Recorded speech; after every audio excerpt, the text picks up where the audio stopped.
Serilingampally MLA Arekapudi Gandhi ఇంటి దగ్గర high tension వాతావరణం నెలకొంది. గాంధీ ఇంటిని కాంగ్రెస్ కార్యకర్తలు అక్కడ పెద్ద ఎత్తున చేరుకోవడంతో కౌశిక్ రెడ్డి డౌన్ అంటూ నినాదాలు చేశారు. ఈ నేపథ్యంలోనే ఉద్రిక్తత వాతావరణం చోటు చేసుకుంది. కాంగ్రెస్ శ్రేణులను అరెస్ట్ చేస్తున్నారు పోలీసులు. అరకపూడి ఇంటికి ఖైరతాబాద్ ఎమ్మెల్యే దానం నాగేంద్ర కూడా చేరుకున్నారు. కౌశిక్ రెడ్డి వ్యాఖ్యలపై అరకపూడి ఆగ్రహం వ్యక్తం చేశారు.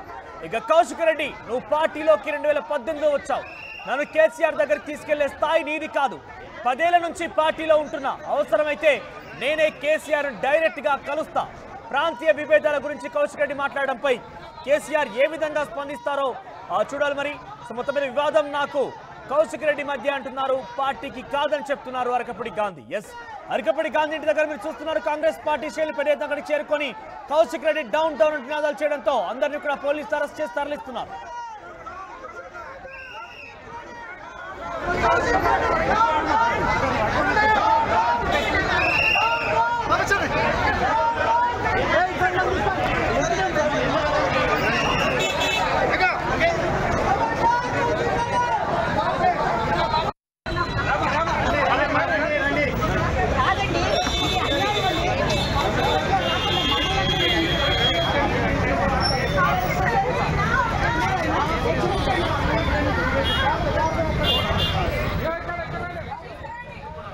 చినుకు చినుకు గాలివానలాగా మారిందనడానికి ఒక బ్రష్ ఉదాహరణ ఇది. పార్టీ ఫిరాయింపులకు సంబంధించిన అంశం తెరమీరికి వచ్చింది. హైకోర్టులో ఒక తీర్పు వచ్చింది. 4 వారాల్లో స్పీకర్ నిర్ణయం తీసుకోవాలంటే కూడా హైకోర్టు ఆదేశించింది. ఆ తర్వాత మీడియా సమావేశం పెట్టి కౌశిక్ రెడ్డి ఇక ఫిరాయింపు చేసినటువంటి ఎమ్మెల్యేలపై ఫిరాయింపు జరిపి 10 మంది ఎమ్మెల్యేలు కాంగ్రెస్ పార్టీలో వెళ్లడంపై పెద్ద ఎత్తున మండిపడ్డారు.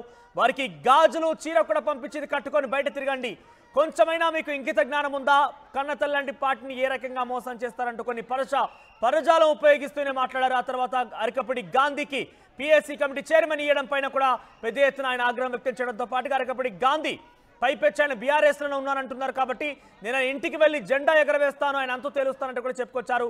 కానీ 11 గంటల సమయానికి కౌశిక్ రెడ్డి రాకపోవడంతో నిన్న 12 గంటలకి అరకపూడి గాంధీ నేరుగా కౌశిక్ రెడ్డి ఇంటికి చేరుతున్నారు. అక్కడ పెద్ద ఎత్తున ఒకరిపై ఒకరు పరస్పరంగా దాడి కూడా చేసుకున్నారు. కోడిగుడ్లు రాళ్లతో ఒకరిపై ఒకరు దాడి చేస్తున్నారు. కౌశిక్ రెడ్డి ఇంటికి సంబంధించిన కిటికీ అద్దాలు కూడా పగిలిపోయాయి. కౌశిక్ రెడ్డి కూడా ఇదే స్థాయిలో రియాక్ట్ చేశారు. నిన్న బీఆర్ఎస్ శ్రేణులు కూడా మొత్తం బీఆర్ఎస్ పార్టీ అధిష్టానానికి సంబంధించినటువంటి మాజీ మంత్రులు, మాజీ ఎమ్మెల్యేలు, మాజీ ఎంపీలు, ప్రస్తుత ఎమ్మెల్యే అందరూ కూడా సైబరాబాద్ కమిషనరేట్ ముందు ధర్నాకు దిగారు. హత్యా ప్రయత్నం కింద వారు చేసిన నేపథ్యంలో హత్య కేసు నమోదు చేయాలని కూడా డిమాండ్ చేశారు. కానీ పోలీసులు ఏ కేసులు నమోదు చేశారో మనం చూసాం. తాజాగా ఈరోజు అరకపూడి గాంధీ ఇంటికి కౌశిక్ రెడ్డి 10,000 మంది బీఆర్ఎస్ కార్యకర్తలకు వస్తానంటూ కూడా వార్నింగ్ ఇచ్చారు. ఈ నేపథ్యంలో పెద్ద ఎత్తున బీఆర్ఎస్ పార్టీ నేతలను కూడా హౌస్ అరెస్ట్ చేస్తున్నారు పోలీసులు. ప్రస్తుతం అరకపూడి గాంధీ ఇంటి దగ్గర హైటెన్షన్ వాతావరణం నెలకొంది. కౌశిక్ రెడ్డి డౌన్ అంటూ కూడా పెద్ద ఎత్తున కాంగ్రెస్ పార్టీ కార్యకర్తలు నినాదాలు చేశారు. అరకపూడి అనుచరులు కూడా అక్కడ పెద్ద ఎత్తున చేరుకున్న నేపథ్యంలో పోలీసులు అందరూ కూడా అరెస్ట్ చేసి ఠాణాలకు తరలిస్తున్నారు. కౌశిక్ రెడ్డికి నాకు మధ్య వివాదం తప్ప పార్టీకి కాదు, కేసీఆర్ దగ్గరికి తీసుకెళ్లే స్థాయి నీది కాదంటూ కూడా అరకపూడి గాంధీ మాట్లాడుకొచ్చారు.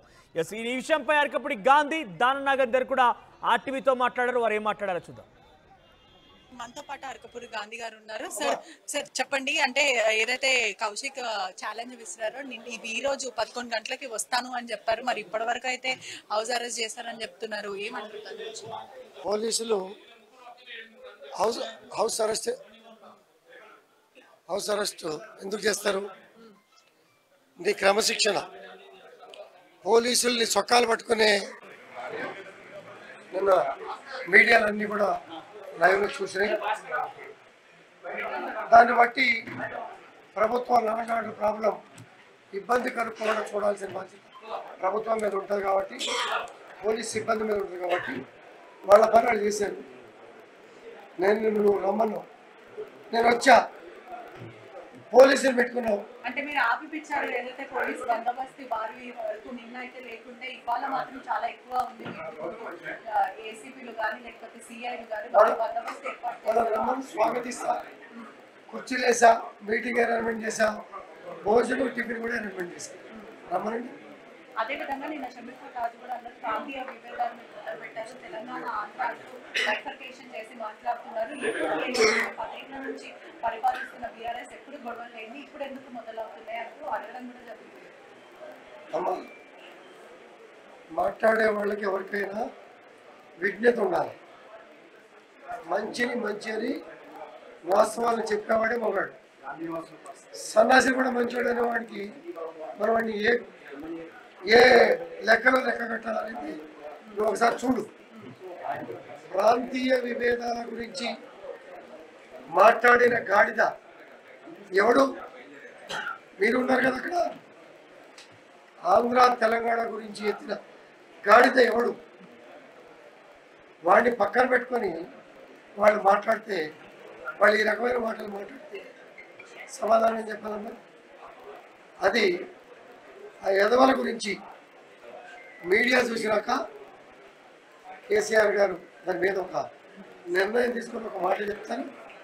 తర్వాత మా కార్యాచరణ ఏంటో చెప్తారు. అదేవిధంగా పాడి కౌశిక్ కూడా ఇదంతా పర్సనల్ ఇంట్రెస్ట్ తో చేస్తున్నారా లేకపోతే బీఆర్ఎస్ నేతల సపోర్ట్ తో చేస్తున్నారా? నేనైతే వాడికి నాకు వ్యక్తిగతంగా దూషణలు జరిగినాయి. ఆ కోణంలో మాత్రమే చూస్తున్నాను.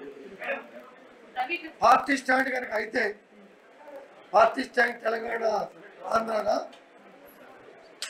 కాలులో ముళ్ళు కూర్చుంటే పంటితో తీస్తా అని ముఖ్యమంత్రి చెప్పిన మాట రిలేట్ అయి ఇటువంటి పాడి కౌశిక్ రెడ్లు మాట్లాడిన విధానాన్ని సపోర్ట్ చేస్తారా అనేది తేలాల్సింది. తేలాక కరెక్ట్. అదేవిధంగా మీరు ఒక పబ్లిక్ రిప్రజెంట్ అయ్యి నిన్న మీరు మాట్లాడిన మాటలు సమంజసం కాదు. నేనే చెప్తాను. 10 ఏళ్ళు నా క్రమశిక్షణ చేశారు. ఇవాళ ఎందుకు మాట్లాడాల్సి వచ్చింది? సీనియర్ నాయకులు ఎందుకు మాట్లాడలే? ఆఫ్టర్ ఆల్ ఒక కోమటిగాడు, ఒక చీటర్ రెచ్చగొట్టే వ్యాఖ్యలు మాట్లాడుతూ ఉంటే వాడు ఏం చేసినా నువ్వు మౌనంగా నా శ్రేయోభిలాషులు మనస్తాపనకి గురైన తప్పని పరిస్థితుల్లో మాట్లాడా ఇటువంటి చీడ పురుగులకి ఘాటైన సమాధానం చెప్పాల్సిన అవసరం ఉంది. ఇటువంటి చీడ పురుగుల్ని కేసీఆర్ గారు ఏనేస్తారా లేదా అది చూస్తాం. తర్వాత నేనే కంకణం కట్టుకుని ఏరేస్తాను.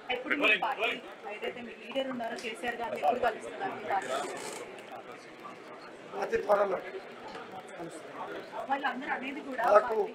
నాకు కేసీఆర్ గారి కన్నా విభేదాలు ఉన్నాయా? మంచి మిత్రుడు. ఇప్పుడు వాళ్ళు బీఆర్ఎస్ భవన్కి తీసుకెళ్తాము, కేసీఆర్ గారిని కల్పిస్తామంటూ వాళ్ళదే చెప్తున్నారు.